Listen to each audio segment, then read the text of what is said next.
نبی کریم صلی اللہ علیہ وسلم جب غسل فرماتے تو آپ پہلے اپنے دونوں ہاتھ دھوتے، پھر اسی طرح وضو کرتے جیسا نماز کے لیے آپ صلی اللہ علیہ وسلم وضو کیا کرتے تھے۔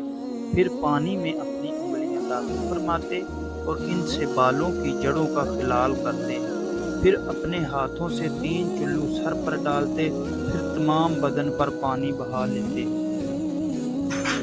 میں اور حضرت عائشہ رضی اللہ تعالیٰ عنہا کے بھائی حضرت عائشہ کی خدمت میں گئے۔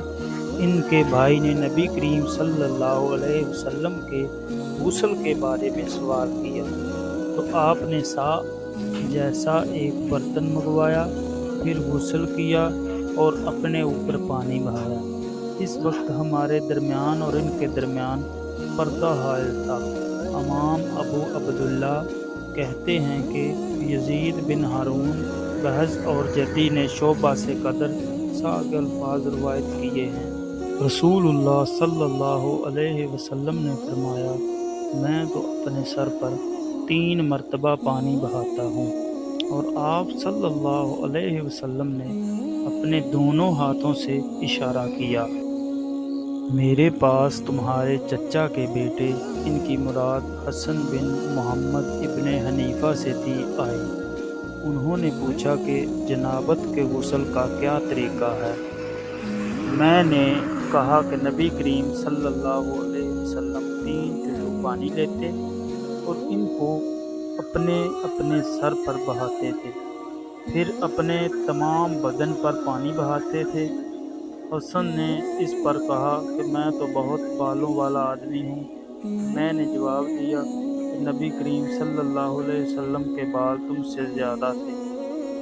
ام المومنین ممونہ رضی اللہ عنہا نے فرمایا کہ میں نے نبی کریم صلی اللہ علیہ وسلم کے لیے غسل کا پانی رکھا تو آپ نے اپنے ہاتھ 2 مرتبہ یا 3 مرتبہ دھوئے، پھر پانی اپنے بائیں ہاتھ میں لے کر اپنی شرمگاہ کو دھویا، پھر زمین پر ہاتھ رگڑا، اس کے بعد کلی کی اور ناک میں پانی ڈالا اور اپنے چہرے اور ہاتھوں کو دھویا، پھر اپنے سارے بدن پر پانی بہا لیا اور اپنی جگہ سے ہٹ کر دونوں پاؤں دھوئے۔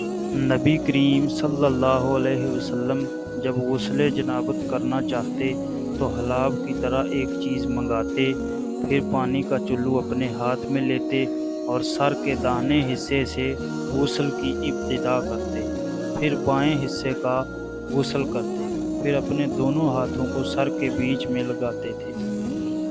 رسول اللہ صلی اللہ علیہ وسلم نے فرمایا کہ جو شخص حدث کرے اس کی نماز قبول نہیں ہوتی جب تک کہ وہ دوبارہ وضو نہ کر لے۔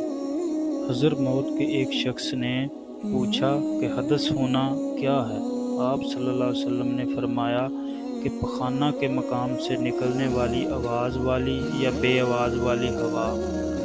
میں ایک مرتبہ ابو ہریرہ رضی اللہ عنہ کے ساتھ مسجد کی چھت پر چڑھا تو آپ نے وضو کیا اور کہا کہ میں نے رسول اللہ صلی اللہ علیہ وسلم سے سنا تھا کہ آپ صلی اللہ علیہ وسلم فرما رہے تھے کہ میری امت کے لوگ وضو کے نشانات کی وجہ سے قیامت کے دن سفید پیشانی اور سفید ہاتھ پاؤں والوں کی شکل میں بلائے جائیں گے، تو تم میں سے جو کوئی اپنی چمک بڑھانا چاہتا ہے تو وہ بڑھا لے، یعنی وضو اچھی طرح کرے۔ نبی کریم صلی اللہ علیہ وسلم بیت الخلاء میں تشریف لے گئے۔ میں نے بیت الخلاء کے قریب آپ کے لیے وضو کا پانی رکھ دیا۔ باہر نکل کر آپ نے پوچھا یہ کس نے رکھا؟